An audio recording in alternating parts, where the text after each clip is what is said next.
I used to work the graveyard shift at a 24-hour gas station off Highway 47 in rural Montana. The kind of place where the nearest town is 20 miles away and truckers stop to refill, grab a stale sandwich, and disappear back into the night. It wasn't glamorous, but it paid well enough, and I didn't mind the quiet. Most nights were uneventful. I'd restock the coolers, sweep the floors, and kill time watching old security footage. But there was something about Friday nights that always felt different. The air outside seemed heavier. The woods across the highway looked darker, like they swallowed the moonlight whole. I never told anyone this, but every Friday between 2:15 and 2:30 a.m., the automatic doors would slide open on their own. No cars, no footsteps, no one. Just a gust of cold air, a faint ding from the door sensor, and silence. I told myself it was a sensor glitch, but deep down, it unsettled me. It was late November, bitterly cold, when I got called in to cover one last overnight shift before quitting. I'd found a better job in Billings and was leaving town in 2 days. My manager, Ron, begged me to fill in for a sick coworker. I figured one more night wouldn't hurt. The station was dead quiet that night. Around midnight, a couple of hunters came in for coffee, and after that, nothing. I cleaned the aisles, stocked the cigarette wall, and checked the cameras. At 2:14 a.m., I glanced at the monitor out of habit. Empty parking lot. No cars approaching. Then the doors slid open. The cold wind hit me so hard, it knocked over the rack of keychains by the register. I stepped around the counter, expecting to see a stray animal or maybe a drunk wandering in. No one. The lights above the entrance flickered twice, then steadied. I forced a laugh and muttered, "Last night jitters." I went back behind the counter, but something on the security screen caught my eye. Camera 3, the outside pump area.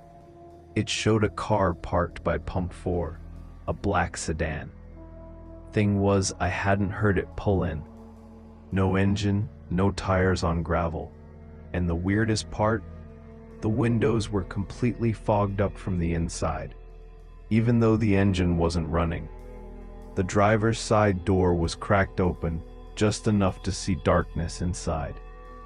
I stared at the screen, expecting someone to step out, but no one did. I picked up the intercom and said, "Pump 4, you good out there?" No response. I decided to check it out. Bad idea, I know, but I wanted to finish this shift without freaking myself out. I grabbed the flashlight, stepped outside, and instantly regretted it.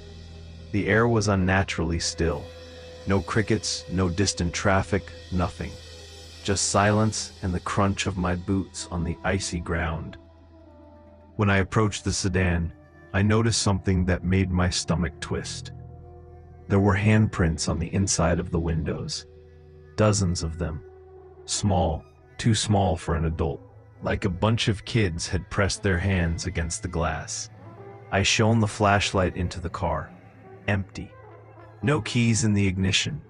No belongings. Just those smeared handprints. And a faint sound, like someone humming far away.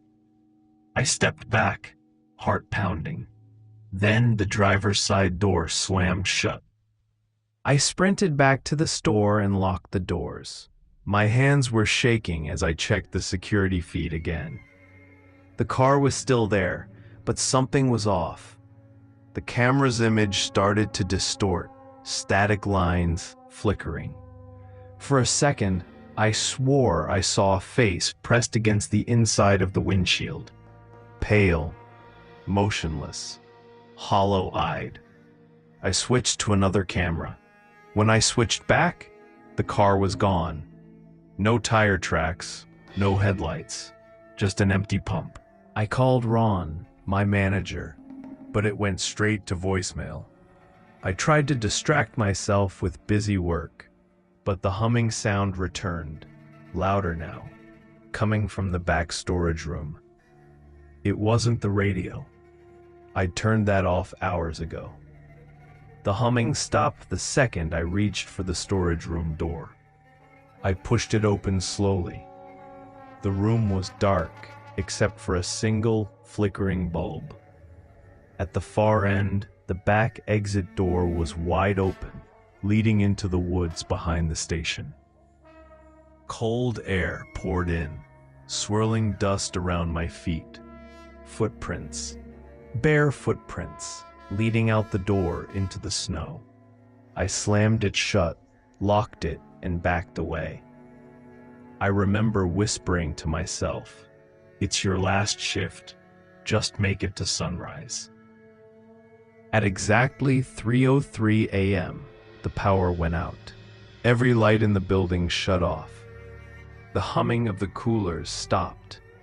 The only thing left was the red glow of the emergency exit sign and the sound of soft tapping on the front glass. Tap, tap, tap. I forced myself to look. Through the glass door, illuminated faintly by the moonlight, I saw them.